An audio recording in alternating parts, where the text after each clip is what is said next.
ದೇಶದ ಅತಿದೊಡ್ಡ ಧಾರ್ಮಿಕ ಉತ್ಸವ 12 ವರ್ಷಕ್ಕೊಮ್ಮೆ ನಡೆಯುವ ಅದ್ಧೂರಿ ಮಹಾಕುಂಭಮೇಳಕ್ಕೆ ಇಂದು ಚಾಲನೆ ಸಿಕ್ಕಿದೆ. ಬೆಳಗ್ಗೆ 4 ಗಂಟೆಯಿಂದಲೇ ಭಕ್ತಗಣ ಪುಣ್ಯ ಸ್ನಾನ ಮಾಡಿ ಪುನೀತರಾಗಿದ್ದಾರೆ. ಸುದ್ದಿಯನ್ನು ನೋಡೋಣ ಮಹಾಕುಂಭ ನ್ಯೂಸ್ ಟಾಪ್ನಲ್ಲಿ. ಉತ್ತರ ಪ್ರದೇಶದ ಪ್ರಯಾಗ್ರಾಜ್ನ ತ್ರಿವೇಣಿ ಸಂಗಮದಲ್ಲಿ ಐತಿಹಾಸಿಕ ಮಹಾಕುಂಭಮೇಳಕ್ಕೆ ಚಾಲನೆ ಸಿಕ್ಕಿದೆ. ಅಪರೂಪದ ಮಹಾಕುಂಭಮೇಳವಾಗಿದ್ದು ಬರೋಬ್ಬರಿ 144 ವರ್ಷಗಳ ನಂತರ ನಡೆಯುತ್ತಿದೆ. ಈಗಾಗಲೇ ಲಕ್ಷಾಂತರ ಭಕ್ತರು ಪ್ರಯಾಗ್ರಾಜ್ಗೆ ಆಗಮಿಸಿದ್ದಾರೆ. ಮುಂಜಾನೆ 4 ಗಂಟೆಯಿಂದಲೇ ಪವಿತ್ರ ಶಾಹಿ ಸ್ನಾನ ಆರಂಭವಾಗಿದೆ. ಮೊದಲು ಅಘೋರಿಗಳು, ಸಾಧು ಸಂತರು, ನಾಗ ಸಾಧುಗಳು ಶಾಹಿ ಸ್ನಾನ ಮಾಡಿದ್ರು. ಇದಾದ ಬಳಿಕ ಭಕ್ತರು ತ್ರಿವೇಣಿ ಸಂಗಮದಲ್ಲಿ ಮಿಂದೆದ್ರು. ಭಾರತದ ಅತಿ ದೊಡ್ಡ ಆಧ್ಯಾತ್ಮಿಕ ಹಬ್ಬ ಮಹಾಕುಂಭಮೇಳ ಈಗಾಗಲೇ ಮೇಳೈಸಿದೆ. ಈ ಒಂದು ಹಬ್ಬದಲ್ಲಿ ಕಣ್ತುಂಬಿಕೊಳ್ಳಕ್ಕೆ ಸಾವಿರಾರು ಭಕ್ತರು, ಲಕ್ಷಾಂತರ ಭಕ್ತರು ಬೇರೆ ಬೇರೆ ರಾಜ್ಯಗಳಿಂದ ಬರ್ತಾ ಇದ್ದಾರೆ, ಬೇರೆ ಬೇರೆ ಪ್ರಪಂಚದ ಮೂಲೆ ಮೂಲೆಗಳಿಂದ ಬರ್ತಾ ಇದ್ದಾರೆ. ಭಕ್ತರು, ನಾಗಸಾಧುಗಳು, ಸ್ವಾಮೀಜಿಗಳು, ಅಘೋರಿಗಳು ಹೀಗೆ ನಾನಾ ಭಾಗದಿಂದ ಬರ್ತಾ ಇರುವಂಥದ್ದು. ನಾನೀಗ ಸದ್ಯ ಉತ್ತರ ಪ್ರದೇಶದ ಪ್ರಯಾಗ್ರಾಜ್ನಲ್ಲಿದ್ದೇನೆ.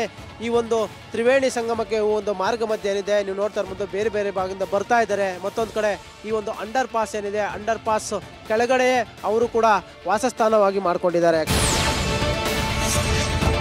ಇಂದಿನಿಂದ ಫೆಬ್ರವರಿ 26ರ ಮಹಾಶಿವರಾತ್ರಿವರೆಗೂ ಮಹಾಕುಂಭಮೇಳ ನಡೆಯಲಿದೆ.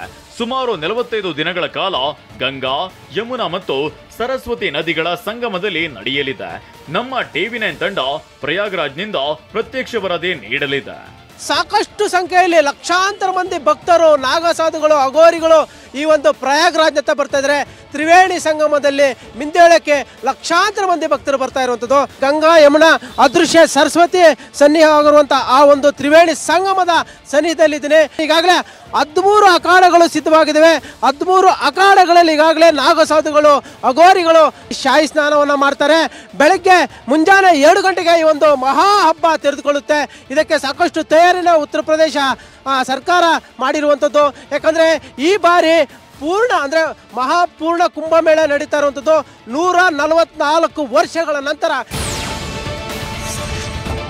ಉತ್ತರ ಪ್ರದೇಶದ ಪ್ರಯಾಗ್ರಾಜ್ ಬಳಿ ಹರಿಯುವ ಗಂಗಾ, ಯಮುನಾ ಮತ್ತು ಪೌರಾಣಿಕ ಸರಸ್ವತಿ ನದಿಗಳ ತ್ರಿವೇಣಿ ಸಂಗಮದಲ್ಲಿ ಸ್ನಾನ ಮಾಡೋದ್ರಿಂದ ಪಾಪಗಳು ಕಳೆದು ಮೋಕ್ಷ ಸಿಗ್ತದೆ ಎಂಬ ನಂಬಿಕೆ ಇದೆ.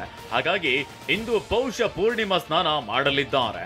ಬಳಿಕ ನಾಡಿದ್ದು ಅಂದ್ರೆ ಜನವರಿ 15 ಮಕರ ಸಂಕ್ರಾಂತಿ ಸ್ನಾನ ಮಾಡ್ತಾರೆ. ಜನವರಿ 29ಕ್ಕೆ ಮೌನಿ ಅಮಾವಾಸ್ಯೆ ಸ್ನಾನ ಮಾಡಲಿದ್ದಾರೆ. ಇನ್ನು ಫೆಬ್ರವರಿ 3ರಂದು ವಸಂತ ಪಂಚಮಿ ಸ್ನಾನ ಮಾಡಲಿದ್ದಾರೆ.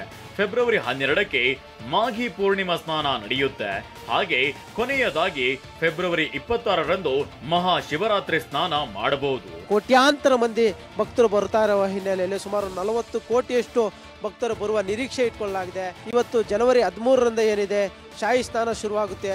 ಮೊದಲ ದಿನವೇ ಆ ಒಂದು ತ್ರಿವೇಣಿ ಸಂಗಮದಲ್ಲಿ ಆ ಒಂದು ಶಾಹಿ ಸ್ನಾನ ಮಾಡೋ ಮೂಲಕ ತಮ್ಮ ಪಾಪವನ್ನು ಕಳೆದುಕೊಂಡು ಪುಣ್ಯ ಪಡಿಬೇಕು, ಮೋಕ್ಷ ಮಾಡಬೇಕು ಅನ್ನೋ ನಿಟ್ಟಿನಲ್ಲಿ ಬೇರೆ ಬೇರೆ ಭಾಗದಿಂದ ಬರ್ತಿದ್ದಾರೆ.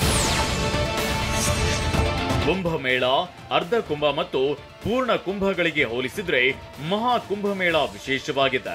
ವಿಶ್ವದ ಅತಿದೊಡ್ಡ ಧಾರ್ಮಿಕ ಮತ್ತು ಸಾಂಸ್ಕೃತಿಕ ಸಭೆ ಅಂತಲೂ ಹೆಸರುವಾಸಿಯಾಗಿದೆ.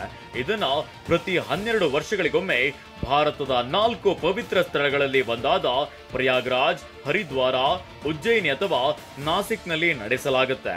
ಈ ವರ್ಷ ಉತ್ತರ ಪ್ರದೇಶದ ಪ್ರಯಾಗ್ರಾಜ್ನಲ್ಲಿ ನಡೆಯುತ್ತಿದೆ. ಉತ್ತರ ಪ್ರದೇಶದ ಮುಖ್ಯಮಂತ್ರಿ ಯೋಗಿ ಆದಿತ್ಯನಾಥ್ ಮಹಾಕುಂಭಮೇಳದ ಭದ್ರತೆಯ ಮೇಲ್ವಿಚಾರಣೆ ಹೊತ್ತುಕೊಂಡಿದ್ದಾರೆ. ಪ್ರಯಾಗ್ರಾಜ್ನ ತ್ರಿವೇಣಿ ಸಂಗಮದ ಮಹಾಕುಂಭ ನಡೆಯುವ ಸ್ಥಳ ವೀಕ್ಷಣೆ ಮಾಡಿದ್ದಾರೆ. ಯಾವುದೇ ತೊಂದರೆ ಆಗದಂತೆ 7 ಸುತ್ತಿನ ಕೋಟೆಯಂತ ಭದ್ರತೆಯನ್ನ ಏರ್ಪಡಿಸಲಾಗಿದೆ.